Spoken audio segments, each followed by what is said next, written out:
the 1970s Kale Katch-All P-traps. These P-traps were patented in 1974. They were designed to catch hair so it wouldn't go down the drain. If you needed to get the hair out, you'd remove it with this clean-out door. They made these P-traps in two sizes. Here's a larger 1.5" for kitchen sinks, and here's a smaller 1.25" for bathroom sinks. I'm going to install this on a model I made so we can test it out, but before I do that, I'm going to take this apart to show you the different parts and pieces of it. Now right here's where it's supposed to say Kale Katch-All, but for some reason it's been covered up. Now this one says Kale Katch-All, but I don't understand why this one doesn't. And under that is the patent number. Now on the other side there are no markings. Now there are two slip nuts that hold it in place. This one is original, it's made out of ABS, but this one is a replacement. Under both of these nuts, it's just a standard washer. See, it's a slip washer, it's a beveled end. Then this one, it's the exact same, just an 1.5" slip joint washer. I wish it'd include an 1.25" slip joint washer if you needed to tie on an 1.25" tailpiece. I feel like they should add that. And then this is the cleanout door. You can see on the inside there's a screen that'll catch hair. To get access to that, you just pop these two latches, remove the door, and then you have access to this little screen.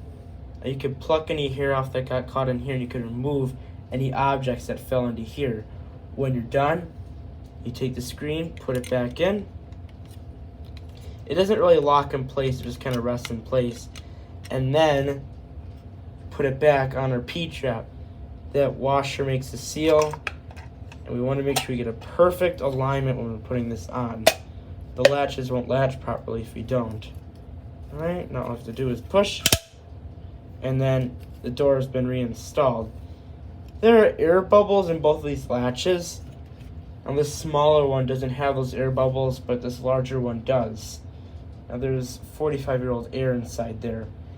Now we know the different components, we can go install the 1.25". Now this is the model I'll be installing it on. It's an 1.25" slip joint trap, and I'm going to replace it with the Kale Katch-All. Now before we do any work on that P-trap, we don't want any water coming out, so I'm going to take a container, put it under the P-trap. There's not going to be much water coming out, but there'll be a little that we want to catch. Now we can go remove just the J-bin. We're not going to remove the wall tube or this pipe coming down. There are two slip nuts holding it in place. Counterclockwise to loosen them. Another one. Alright. So now, all that water is coming out, but I'm pull this J-bin down. This piece would be in place in the sink, but this is just an example, so it's not hooked up. And you pull the J-bin down, dump that out, put that off to the side, take your nut, pull that down, and now we can get ready to install the P-trap. But before we put it on, we need to take the nut and washers off. As you can see, these nuts just unscrew, and we need to do that so we can put it on our tailpiece. Now this nut I'm not going to install because we already have a nut on that wall elbow. So now what we're going to do is we're going to have our pipe coming down. So we're going to put our nut and washer on it.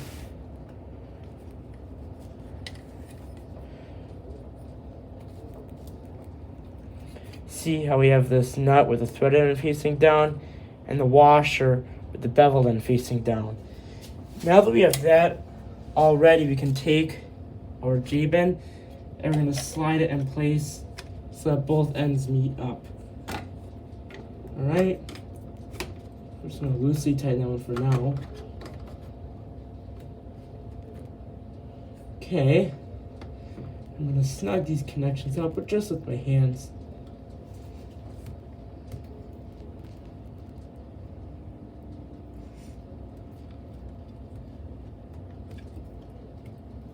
Alright, so now it's been installed.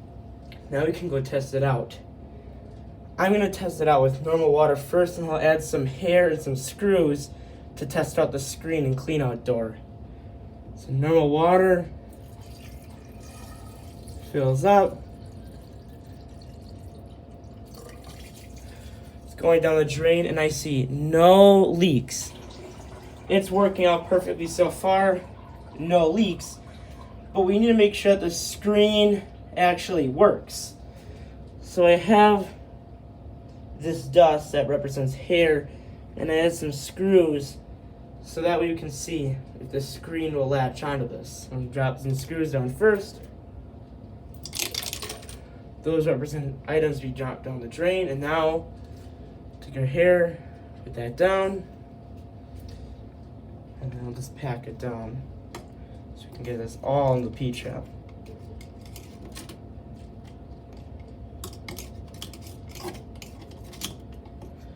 So now we have a pretty big clog inside our P-trap.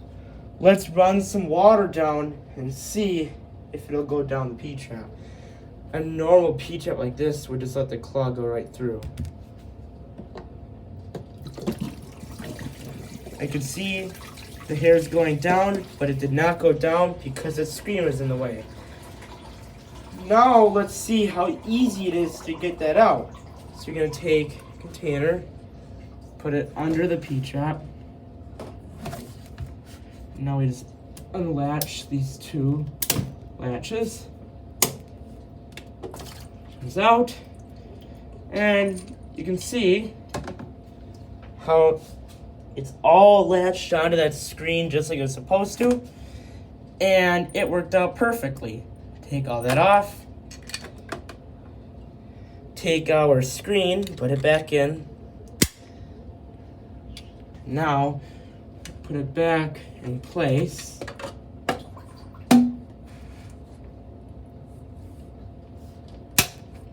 Alright, got that one in. Alright, so now it's been reinstalled. I think this P-trap was a good idea. It's unfortunate that they don't make it anymore. It did a good job at catching the hair. It did a good job at preventing the screws from going down the drain. It did exactly what it needed to do without leaking. Now there are other types of P-traps like this that are used in hair salons, but those seem like they're very complicated and they just seem hard to service. This seems like it's very easy to service. If they still made these, I probably would use these in applications that have a lot of hair go down the drain.